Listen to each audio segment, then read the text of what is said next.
You already know who it is, man. It's your boy Manu, and today I'll be doing a video discussing how Chris Paul can save his legacy. Now, when it comes to Chris Paul, or known as CP3, he is generally looked as the point guard of our generation. What do I mean by that? Me personally, I'm saying our generation because I'm only 17. I haven't been around there for the Jordan and for all those other people's. Hell, I've basically really started watching the NBA.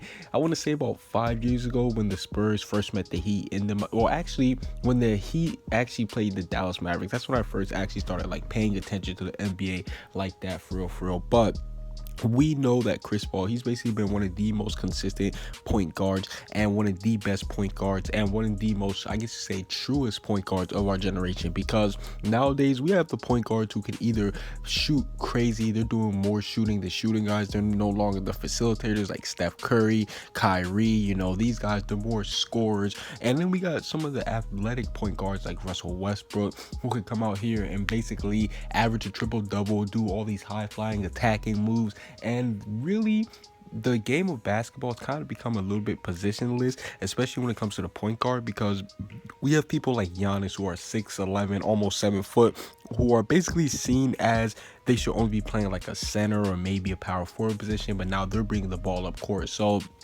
in general, me personally, I believe that Chris Paul, he might be the truest to one of those generic, I hate to say generic, because when I say generic, I'm not meaning it as an insult, but generic point guards. I'm talking about like the John Stocktons, who were, the 6 foot guys who were the facilitators, who weren't necessarily the scorers. Steve Nash, those guys. Chris Paul, he is probably the closest to that.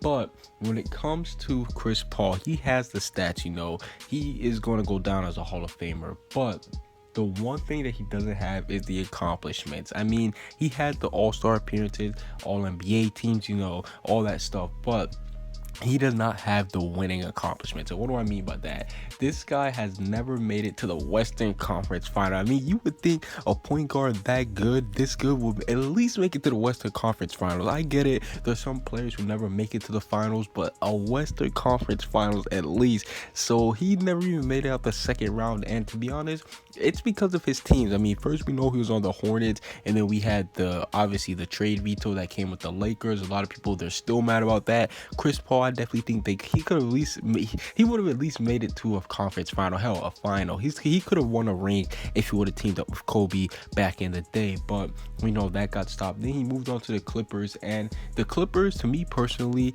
they have never done anything for me. I mean, I know a lot of people, especially when they first got together, when it was Chris Paul, Blake Griffin, a lot of people are like, oh my gosh, these guys are amazing. And me personally, I'm a Spurs fan, so I always heard people talk about how great the Clippers are, how amazing, all this other stuff. But then when it came to the playoffs, they would usually choke, and they'll probably just do some dumb stuff. And another reason, this might be a little bit of me being biased, is because people wherever I was, I used to live in Virginia, so people, they would be like, yeah, I love the Clippers, but the Spurs are so boring to watch. I don't know how you can watch the Spurs. You should be a Clippers fan. So that's a little bit of my bias too, of me coming in and saying, you know what, fuck these guys. Everybody keeps talking bad about the Spurs, or keep hyping these guys up. So that's one thing. But nonetheless, the Clippers, they have not been able to do anything. Even with a Hall of Fame head coach such as Doc Rivers coming in, they haven't been able to do anything. And we know that Chris Paul's contract is up. Now, we know that Chris Paul, he said that he has verbally, keyword, verbally agreed to coming back to the Clippers. There hasn't been anything signed yet, but that means that there's still a possibility of him leaving. So today I'll be discussing how he can save his legacy. Now, me personally, I believe that if Chris Paul, if he does sign with the Clippers again, his career is done. He'll go down as, his career will be done if he signs back with the Clippers, because let's be honest, the Clippers aren't going anywhere. They have two identical players in Blake Griffin and DeAndre Jordan, whereas all they can really do is just dunk. I mean, Blake Griffin, he has a little bit of a jump shot and he's a better free throw shooter, but in reality, they're basically the same players, so they can't really do anything. We know JJ Redick, he might end up leaving too. So the Clippers, me personally, I think that their organization, they just need to go to the rebuilding stage. But if Chris Paul does stay with them, I do think his legacy is over. However, there has been a number of teams that Chris Paul has been, or that have been rumored to actually go after Chris Paul. One of them, of course, being my Spurs. Another one being the Lakers. There's been millions and millions of teams that have been rumored to pick up Chris Paul. But the number one way how he can save his legacy is if he joined the Spurs. And listen, at this point, I'm not even being biased. Like I'm actually being as unbiased as I can be. But let me tell you why.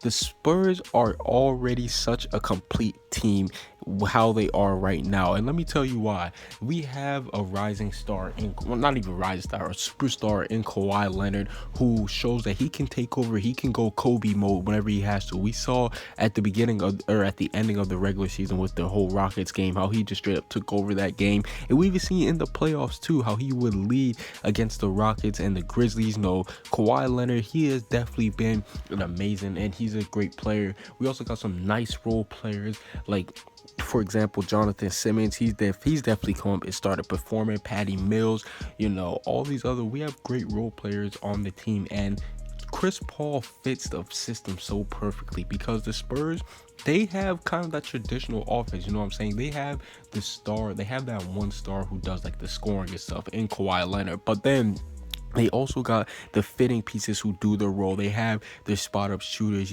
Danny Green. They got the point guard who's isn't necessarily a scorer in Tony Parker. He's more of a facilitator, but he can create his own shot. And me personally, I think if Chris Paul does go there, it'll be perfect for him because he'll be able to lead the offense with if he leads the offense, he's going to definitely be, or if he comes to the Spurs, he's definitely going to be the starting point guard. He'll be able to take over, and then he'll be able to either dish out to Kawhi Leonard, who is, I want to say, one of the closest players to Kobe right now, and maybe that's because he trained with him, so he got the mama mentality. But Kawhi Leonard, he's definitely up there. And then not to mention, he'll be able to pass it to LaMarcus Aldridge. That's if he stays. Me personally, I think LaMarcus might have to leave, but he'll be a perfect fit for that offense. So overall, I believe that if Chris Paul does go to the Spurs, that will put them at championship level. Let's be honest, they're skunking the Warriors with Kawhi Leonard in. So just imagine if they got another superstar like Chris Paul. I'm just saying. But no, that's basically it for this little video. Comment what you guys think down below. Subscribe if you haven't. Peace out.